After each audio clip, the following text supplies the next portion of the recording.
Menko Bidang Pemberdayaan Masyarakat Muhaimin Iskandar sebelumnya mengaku sempat dihubungi Presiden Prabowo saat dirinya menggelar halal bihalal.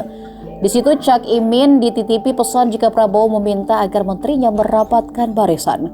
Pesan ini muncul dikala isu matahari kembar mencuat pasca sejumlah Menteri Kabinet Merah Putih silaturahmi ke kediaman Jokowi di Solo. Pengamat politik pun ikut memberikan analisisnya. Dilansir dari Kompas TV, Direktur Eksekutif Indikator Politik Burhanuddin Muhtadi menilai ada dua perspektif terkait perintah itu. Perspektif kecurigaan dan dari sisi positif.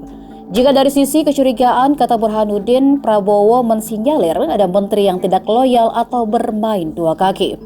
Namun, kalau positifnya, ada kaitannya dengan tantangan geopolitik. Menurut Burhanuddin, jika melihat dari waktu kunjungan, hal itu merupakan sesuatu yang wajar untuk dilakukan di bulan Syawal pasca Lebaran. Apalagi ada menteri yang pernah menjadi anak buah Jokowi. Hanya yang menjadi ramai ada pernyataan yang salah dengan mengatakan Jokowi adalah bos.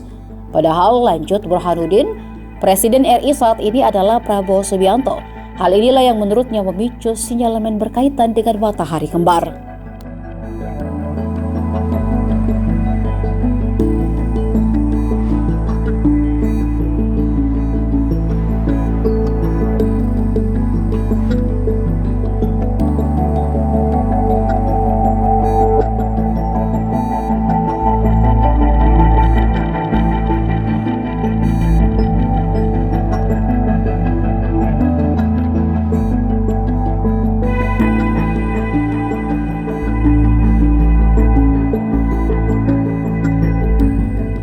Download Tribun X sekarang, menghadirkan lokal menjadi Indonesia.